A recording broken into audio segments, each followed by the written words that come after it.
এখন তোমাদের মনে হতে পারে আমি কে হই তোমাদেরকে সাজেশন দেওয়ার, তাহলে তার জবাবে আমি শুধু এইটুকু বলতে পারি, আমি নিজে মাধ্যমিক পরীক্ষায় ভূগোল স্ট্রিমে 95 স্কোর করে পাশ করেছি। তাই মাধ্যমিকে কোন ধরনের প্রশ্ন করা হয় সে সম্পর্কে আমার ভালো ধারণা আছে। এবং তোমরা হয়তো বললে বিশ্বাস করবে না, আমি যেই প্রশ্নগুলো বেছে আলাদা করেছিলাম তার মধ্যে অর্ধেক প্রশ্নই পরীক্ষায় চলে এসেছিল। তোমরা কোনের সাজেশন ভিডিওটিতে কমেন্ট করেছো ভূগোল থেকে কিছু সাজেশন দিন। ফাইনালি শুধুমাত্র তোমাদের জন্য বিগত কয়েক বছরের question pattern, school teacher, online research সবকিছু গুটিয়ে নাটিয়ে 2 বা 3 মার্কের এমন কিছু প্রশ্ন খুঁজে বের করেছি যেগুলি পড়লে টেস্ট ও ফাইনাল এই 2 পরীক্ষাতেই কোনো অসুবিধা হবে না। তাই ভিডিওটি প্রথম থেকে শেষ পর্যন্ত সম্পূর্ণ মনোযোগ সহকারে দেখতে থাকো। ভিডিও ভালো লাগলে একটা লাইক করো, চ্যানেলে নতুন হয়ে থাকলে চ্যানেলটিকে সাবস্ক্রাইব করে পাশের বেল আইকন অন করে দিও। অলরাইট বন্ধুরা, তোমরা একটা খাতা নয়তো তোমার ভূগোল বই আর একটা কলম নিয়ে বসে পড়ো, কারণ ভিডিও দেখার সঙ্গে সঙ্গে প্রশ্নগুলো খাতায় লিখে না নিলে মোবাইলের ভিডিও মোবাইলেই থেকে যাবে। প্রিয় শিক্ষার্থী বন্ধুরা,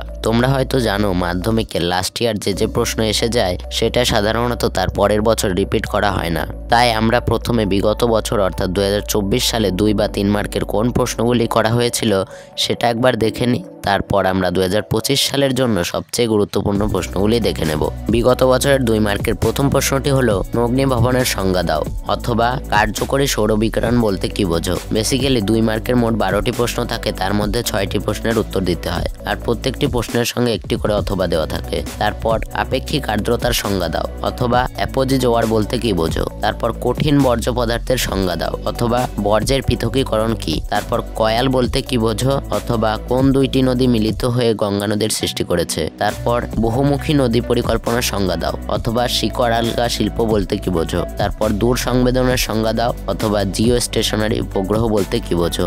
এবার দেখো 3 মার্কের কোন প্রশ্নগুলি এসেছিল। প্রথম প্রশ্নটি হলো হিমরেখার উচ্চতা সর্বত্র এবং সব ঋতুতে সমান হয় না কেন, অথবা ঘূর্ণবাত ও প্রতীপ ঘূর্ণবাতের মধ্যে পার্থক্য লেখো। তারপর জৈব ভঙ্গুর ও জৈব অভঙ্গুর বর্জ্যের পার্থক্য লেখো, অথবা পরিবেশের উপর বর্জ্যের 3টি প্রভাব সংক্ষেপে আলোচনা করো। তারপর মৃত্তিকা সংরক্ষণের যে কোনো 3টি পদ্ধতি উল্লেখ করো, অথবা ভারতীয় কৃষির মুখ্য 3টি সমস্যা আলোচনা করো। তারপর ভূবৈচিত্র্যসূচক মানচিত্র ও উপগ্রহ চিত্রের 3টি প্রধান পার্থক্য উল্লেখ করো, অথবা ভূবৈচিত্র্যসূচক মানচিত্রে ব্যবহৃত বিভিন্ন ধরনের স্কেলের উল্লেখ করো। তাহলে চলো বন্ধুরা, এবছর কোন প্রশ্নগুলি আসার সম্ভাবনা প্রবল তা দেখে নিই। প্রথম অধ্যায় বহির্জাত প্রক্রিয়া। প্রথম প্রশ্নটি হলো পর্যায়ন বলতে কি বোঝো। দ্বিতীয় প্রশ্ন টিকা লেখো পলল শঙ্কু। 3 নম্বর প্রশ্ন অশ্বক্ষাকৃতি হ্রদ কাকে বলে। 4 নম্বর প্রশ্ন প্লাবন ভূমি কাকে বলে। 5 নম্বর প্রশ্ন প্রপাতকূপ বা প্লাঞ্চ পুল কি। 6 নম্বর প্রশ্ন গ্রাবরেখা কাকে বলে। 7 নম্বর প্রশ্ন ভেন্টিফ্যাক্ট কাকে বলে। 8 নম্বর প্রশ্ন গিরিখাত ও ক্যানিয়নের মধ্যে তুলনা করো, অথবা দিয়ে আসতে পারে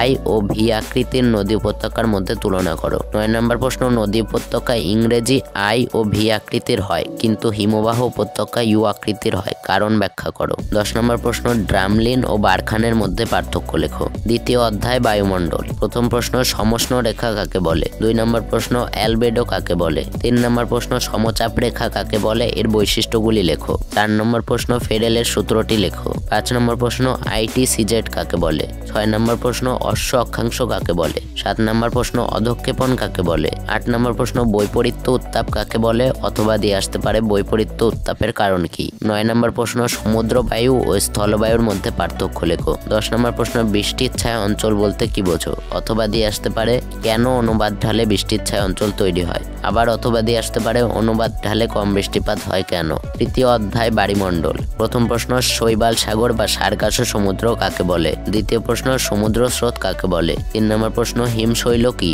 4 নম্বর প্রশ্ন পেরিজি অথবা অনুভু জোয়ার কাকে বলে। 5 নম্বর প্রশ্ন মগ্নচড়াগুলি মৎস্য চাষের অনুকূল ক্ষেত্র হিসেবে গড়ে উঠেছে কেন, অথবা দিয়ে আসতে পারে মগ্নচড়া কিভাবে সৃষ্টি হয়, মগ্নচড়ার বাণিজ্যিক গুরুত্ব আলোচনা করো। 6 নম্বর প্রশ্ন পেরিজি ও অ্যাপোজির মধ্যে পার্থক্য লেখো। চতুর্থ অধ্যায় বর্জ্য ব্যবস্থাপনা। প্রথম প্রশ্ন ভরাটকরণ কি, স্যানিটারি ল্যান্ডফিল কি। দ্বিতীয় প্রশ্ন স্ক্রাবার বা পরিষ্করণ কি। 3 নম্বর প্রশ্ন বৈদ্যুতিন বর্জ্য অথবা ই ওয়েস্ট বা ই বর্জ্য কি। 4 নম্বর প্রশ্ন ইউট্রোফিকেশন কি।